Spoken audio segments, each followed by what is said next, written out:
Sir, और आपका क्या विजन रहेगा इस विभाग के लिए सर? देखिए, किसान के लिए जो हम अच्छे से अच्छा कर सकते हैं, हमारा प्रयास रहेगा वो अच्छे से करें। पहले भी सरकार ने जो काम किए वो बहुत अच्छे काम किए। चाहे मुआवजा देने की बात है, मैं समझता हूँ पिछली सरकारों के मुकाबले में 10 गुना से भी ज़्यादा मुआवजा देने का काम सरकार ने किया। चाहे किसान का जो लोन था उसमें जिस प्रकार की एक मुश्त योजना चलाई, तो उसमें भी 1100 करोड़ रुपए माफ़ करे। और अब की बार भी जो निर्णय लिया सरकार ने, तो उसमें भी हम अगर किसान एक मुश्त योजना का लाभ उठाता है तो लगभग 1750 करोड़ रुपया किसान का माफ़ होगा। तो मैं समझता हूँ इससे बहुत बड़ा लाभ किसान को होगा।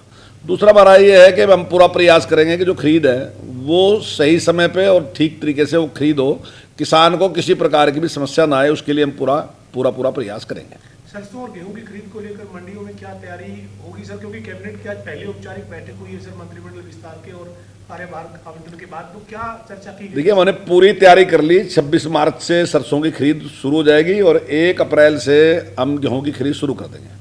तो कहीं किसी प्रकार की कोई दिक्कत आने नहीं देंगे। मंडियों में व्यवस्था को लेकर अधिकारियों को दिशा निर्देश दिए गए सर? देखिए, अभी तो हमने बाहर से माड़ा ही है और आज ही हम शाम तक कोई ना कोई बैठक करके इस प्रकार का आदेश देंगे कि किसी प्रकार की समस्या उनको ना। सर, आपने 4.5 साल शिक्षा मंत्री के तौर पर जो है वो काम कार्यभार संभाला सर, कितना संतुष्ट है सर प्रदेश में एजुकेशन व्यवस्था के लिए, चाहे वो स्कूलों के इंफ्रास्ट्रक्चर के लिए काम हुआ हो या फिर टीचर्स की भर्ती को लेकर काम हुआ हो या टीचर से जुड़े या बच्चों से जुड़े मसलों पर कितना काम कर पाए सर? देखिए, काफ़ी अच्छा काम उसमें हुआ और जो इंफ्रास्ट्रक्चर है वो काफ़ी हमने डेवलप भी किया है।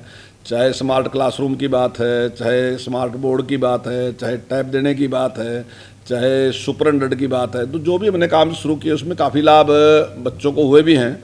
वोकेशनल एजुकेशन में हमने सबसे अच्छा काम किया और जिस प्रकार से उनको किट भी उपलब्ध हमने कराई। और जो बच्चा +2 करके निकलता है तो अगर वो चाहे तो अपना रोजगार भी शुरू कर सकता है। तो मैं समझता हूँ इन सारे उसमें काफ़ी अच्छा काम एजुकेशन में हुआ है। लेकिन एक जो मेरे मन में कसक है वो थी कि टीचरों की कमी थी, लेकिन वो टीचरों की कमी अब पूरी हो जाएगी। लगभग 20,000 टीचरों की भर्ती कर रहे हैं, तो मैं मानता हूँ कि इस सेशन में वो कमी नहीं रहेगी। तो वो विश्वास निश्चित तौर से वो कंप्लीट होगा और उससे बड़ा लाभ होगा। मंत्री जी, जो पिछले हाल ही में फसल खराब हुआ उसके मुआवजे की कोई चर्चा हुई?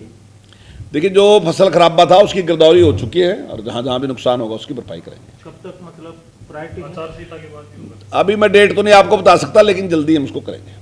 ठीक है मंत्री जी, एक अरविंद केजरीवाल की जो गिरफ्तारी हुई है उसको लेकर बीजेपी पर लगातार हमलावर है और कह रहे हैं कि चुनाव से पहले बीजेपी डर गई है, इसलिए केजरीवाल की गिरफ्तारी हुई। देखिए, बिल्कुल गलत बात है। अब किसी को भी ईडी बुलाएगी तो उसको जाना ही चाहिए। और ऐसा नहीं, केजरीवाल जी कोई देश के पहले व्यक्ति नहीं है जिसको किसी ने समन किया और बुलाया हो कि वो पहले व्यक्ति हैं। ऐसा इससे पहले कितने ही मुख्यमंत्री, कितने ही केंद्रीय मंत्री, कितने ही स्टेट मिनिस्टर ऐसे हैं जिनको समन किया और वो गए। स्वयं जिनको शास्त्र का समझ होता है उन्हें भी ये बात कही कि जाना चाहिए था। स्वयं कोर्ट ने भी ये बात कही कि उनको जाना चाहिए था, उसके बाद उनकी गिरफ्तारी। अब जब अगर एक व्यक्ति बिल्कुल इनकार ही कर दे कि नहीं मैं नहीं जाऊँगा, वास्तविकता में वो चाहता था कि उसको गिरफ्तार करें ताकि वो उसका लाभ ले सके। वो ये लाभ लेने के लिए इस बात का इंतजार कर रहा था कि क्योंकि मैं नहीं मानूंगा। लेकिन मैं मानता हूँ ये बात कि किसी भी ऐसे व्यक्ति को जो इतने बड़े पद पे बैठा, उसको कानून का सम्मान करना चाहिए। वो किस मुंह से कहेगा आम आदमी को कि आप कानून का सम्मान करो? वो कानून को मनवाने वाला व्यक्ति है, लोगों को कहेगा कानून का पालन करो। उस संविधान की रक्षा करने वाला व्यक्ति है, वो स्वयं धज्जिया डालेगा संविधान की। तो मैं समझता हूँ कि बिल्कुल गलत था उनका निर्णय, जो भी उन्होंने निर्णय लिया। उन्होंने रिजाइन नहीं किया है अपने पद से एज चीफ मिनिस्टर, क्या आपको लगता है जेल से सरकार चलाएंगे वो क्या? देखिए, नैतिक दृष्टि से मैं मानता हूँ कि पूरी तरीके से गलत है।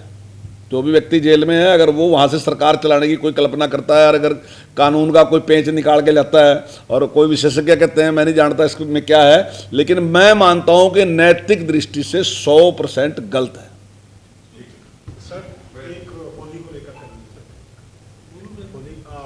होली का पर्व है, कहाँ पर जश्न मनाने की तैयारी है? देखिए, सभी को होली के पावन अवसर पर मैं सभी को बहुत बहुत शुभकामनाएं, बहुत बहुत बधाई। और ये जो उत्सव है बहुत ही मेल मिलाप का उत्सव है, लोगों के मिलने का उत्सव है और भाईचारे का उत्सव है। तो मैं समझता हूँ इसको खूब जोर शोर से मनाएं और आपसी अगर कहीं मनमुटाव भी है तो मैं समझता हूँ एक अच्छा मौका है उसको बुलाने का और गले मिलने का। आप कार्यकर्ताओं के बीच मनाने जा रहे हैं? हाँ, मैं तो हर साल ही कार्यकर्ताओं के बीच में मनाता हूँ। सब लोग, सभी कार्यकर्ता आते हैं, उनके साथ बीच में होली मनाते हैं। में कर दियो बात। अब बाद में अभी आप लाइव